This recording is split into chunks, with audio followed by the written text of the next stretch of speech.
Alright guys, hey, 1.6, relations. I'm hoping that this is a continuation of kind of a review from things that you've learned in 8th grade. If not, that's okay. You can learn it for the first time here as well, no problem. But I am hoping that this is kind of a review. So we're going to be looking at relations. Relations, you know, that word there should look like another word that you know very well, and that's a relationship. And that's really what we're going to be looking at today. Is we're going to be looking at some relationships, and basically just really starting to get into graphing and some of the terminology that goes with graphing and how we can graph and make a picture of relationships in a number of different ways. So we're going to look at some mapping, some graphing on a coordinate plane, and just maybe even listing some relationships with an ordered pair. So I'm going to get into some terminology, and then we're going to do some examples together. The very first thing that I want to talk about is a coordinate system. So coordinate systems, I'm hoping that you guys are very familiar with already, but if you're not, it's okay. The big takeaway for now, don't worry about too much on this picture, besides these two pieces. Okay, the x-axis is always the left to right axis. All right, on the coordinate plane. So this line right here is called an axis, and it is the x values, and then in the other direction we have the y-axis, right, the y values. So really quick, and I know you guys have seen these before, but if I were to map a point, you know, this goes back to like the game Battleship. If you guys have ever played Battleship, if you haven't, you should definitely play it. It's an old school game. It's very fun where you're trying to guess the coordinates of somebody else's ship and try to sink it. But anyway, let's just try one of these. So let's just say that I wanted to be at the coordinate 3, -3. Okay, so if I'm going to try to get to 3, -3, my first value is always my x value. My second value is always my y value. Okay, so I always go left, right first, and then up and down. So this is telling me go +3. So I'm going to go over to the +3. Okay, then I'm going to go down 3. Down to 3. The point 3, -3 would be right there. Okay, so hopefully that's a review. If not, we'll get some good practice with that today. An ordered pair is something that I just gave you. Actually, it's a set of numbers or coordinates written in the form x, y.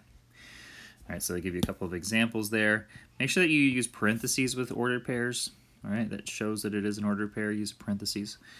So yeah, that's all I'll say about ordered pair. Just a coordinate written in the form x, y. The x coordinate is always the horizontal placement. It's always the first coordinate in an ordered pair. I do often in Algebra 1 especially find students that still try to move up and down first and then left to right. So just remember the first thing in your ordered pair will always move it left and right. The second coordinate will always be second. It'll always move up and down. Okay, so just reiterating what I was just saying in the beginning there. Okay, so these words might be new to you, I'm not sure, but hopefully some teacher in the past has told you or taught you about domain and range. So domain is, in the way that I keep these straight, you guys, some people laugh at this, but x comes before y in the alphabet, right? X comes before y. So and D for domain comes first in the alphabet before R, the range. So I always think first thing in the alphabet links with the first thing in the alphabet, right? So domain deals with x values, range, since it comes later in the alphabet, deals with y values because y comes after x. That's just one way that I remember thinking about it and remembering it, but you can remember if you have another way, that's fine. But x values are dealing with domain. Okay, so it's the first numbers in an ordered pair. So if I said, you know, if I had these coordinates like 3, 1, and then -5, 2, and then 0, 1, the domain of all of those points would just be the x values. So it would be, I like to list them in order, right? So -5, 0, 3, right? All of the x values make up my domain. All right, the range for this would be the y values, and I'm about to get into that next. So the range would be 1, 2. Now notice I didn't list the 1 twice because it's just telling me, like the range is just telling me what numbers are included. So if I have 2 of some number, don't worry about it, just include it once in the range. Okay, so again, range is the second number in the ordered pair, right? And then I give you another example here in blue, or if you have these ordered pairs, the domain would be -2, 0, and 1, and the range would be negative. Ooh, is that a typo? I think that's a typo. Good thing I'm looking at this. There's no negative there. It's just because for the y values we have +2, +4, +3. Okay, so domain and range. All right, so they want us to express these coordinates in a number of different ways. So one way that we could do it, and we do a lot with tables, you guys, so get used to this, is we can put these into XY tables. Just make sure when you do it that the XY relationships holds. So when you put a 1 in this table, make sure the thing that went with 1 goes with 1 in the table as well. So 1, 2, -2, 4, right? 0, 3. So you could do it as a table. Then they want us to do it as a graph. All right, so we're just getting used to graphing points. So again, x, y. So to go to 1, 2, I'm going to go over one on my x-axis. This is x, this is y, up 2. So I have a point there. And then I have -2, 4. So back -2, and then up to 4. Apologize for the noise in the background. And then 0, 3. Okay, so there's a way that we can express it on a graph. All right, and then there's this new thing that you guys may never have done where we can express this also on a map. So to express this on a map, what we do is we just make like these 2 boxes, and I think I give these to you on your homework sheet. We can call one the domain, one the range, and we just put all the domains in one. I'm just going to put them in order. Well, it doesn't really matter which way we do it. We'll just do it 1, -2, 0. Okay, and then the ranges will be 2, 4, 3, and we just draw lines. All right, so it doesn't really matter what order you put them in because you're going to draw lines to connect them. So when the domain is 1, the range is 2. When the domain is -2, right? When my x value is -2, the range or the y value is 4. And when I'm at 0, I'm at 3. So I'm just showing the relationship there.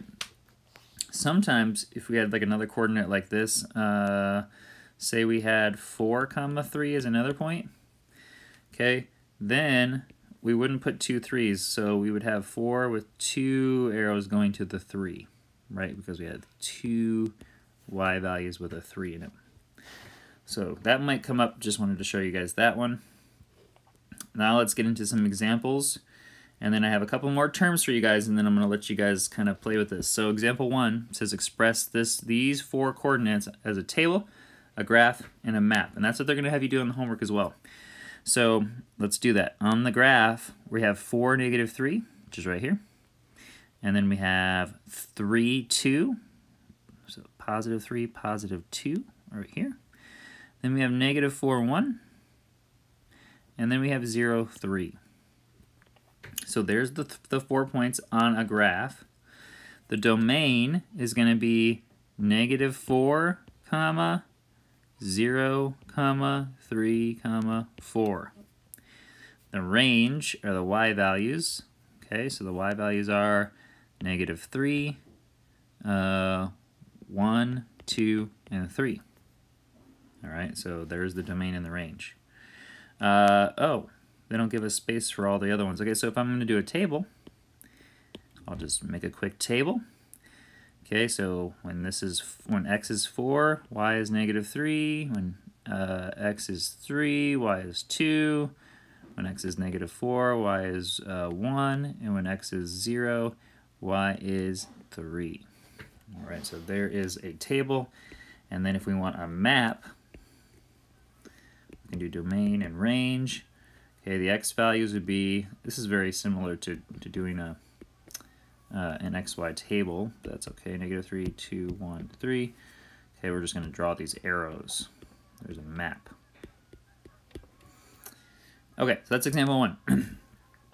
A couple more terms here, and then we'll do a couple of examples related to these, and then you guys are done.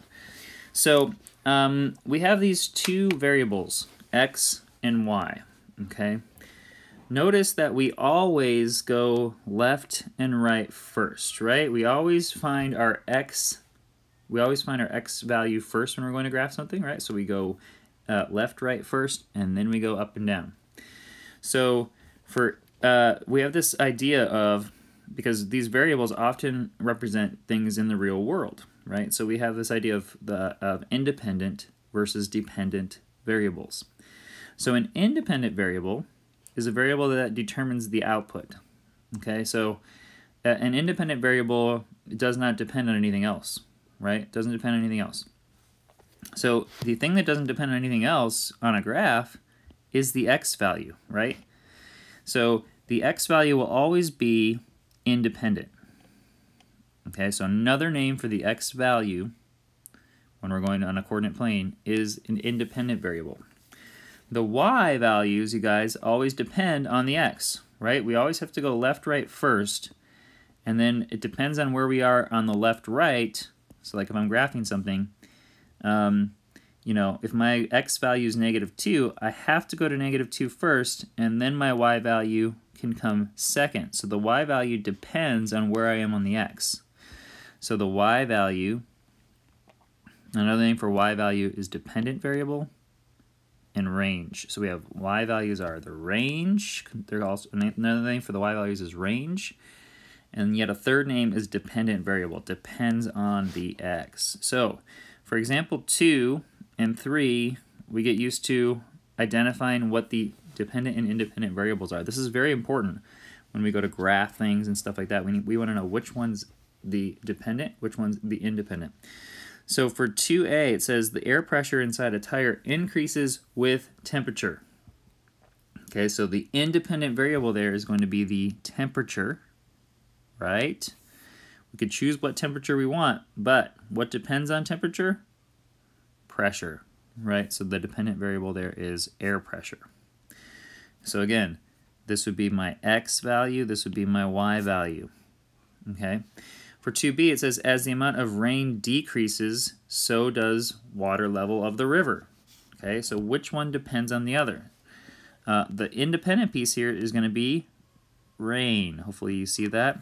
And then the dependent variable will be water level, right? Or river level, whatever. So the water level depends on rain, right? So x, y, there you go. Example 3 says, describe what's happening in each graph. Okay, so for these, what I want you to get used to is, if you look at a picture, what is the picture representing? So if you look at this graph, notice that your x-axis, right, your independent variable is time, and your dependent variable is distance. So this is a distance versus time graph, and we are driving to school. So notice, guys, this graph is very steep, right? So we're actually increasing our distance pretty quickly in a short amount of time in the beginning.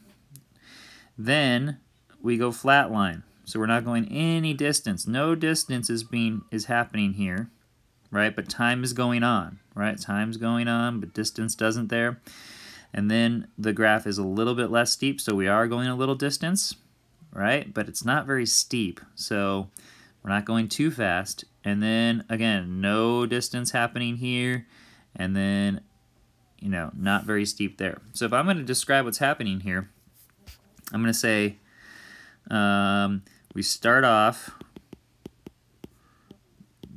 going fast,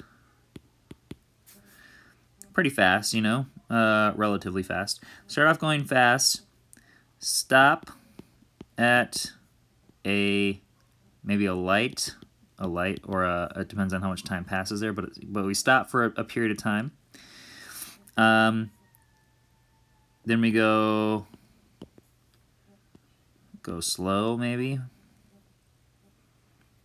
Then go slow for a bit. Then we stop again.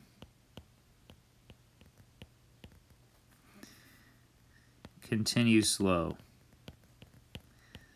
So I don't need anything like too crazy. I know that's quite a bit actually right there, but make sure that you identify the pieces of what's going on. I don't need it to be like you're going 45 and then you stop and then you're going 25. But you could do that if you want, but we don't really have numbers here, so we don't really know how far we're going or how fast we're going. We just kind of know something in general about our drive to school. Okay, so for 3B here, this is an income versus time graph. Okay, so overall we have this kind of almost like this straight line thing happening, but we have this bump that goes here, which is interesting. So let's look at this. So our income stays constant for a period of time, right? Income goes up, constant for a period of time. Then we get a raise. Right, so that's looking like right here, like the income goes up steeper here. Right, okay, and then it's still going up a little bit. Like we're still going up like each year. Maybe you're getting like a little bit of, maybe it's interest or like a steady amount of interest or like a steady pay increase every year, but this was like a big raise that happened, right? So then we get a raise, income continues to steadily rise. Then we might have changed jobs, or we took a pay cut, right? I think this goes, let me just make sure. Let me go back here. Well, here, let me erase this. It actually looks like it goes, maybe it doesn't go down. Maybe it's just steady, so it doesn't go up, right? So it doesn't go up for a period of time. So, so we could say then no pay increase for a time period, or no income increase, I should say, for a time period, right? And then finally, pay steadily increases. That's this last little bit over time. So overall, what's happening is a pretty steady increase in income over time. We have this one little bump where we get like a pay, either we get like a bunch of money at once, or we get like a big raise or something, and then it stays steady for a little while, and then it goes flatline for a little bit, and then we go back to a steady increase. So, and if you're looking at this in the textbook, basically, they use sales instead of income, but it basically just says that sales steadily increase, but there are two sections where sales have little dips or little increases. So you can be as specific as you want to about this. Just make sure that whatever you write here makes sense with what's happening in the picture. All right, guys, that's it for me. Homework sheet should be available to you, and we'll see you guys in class.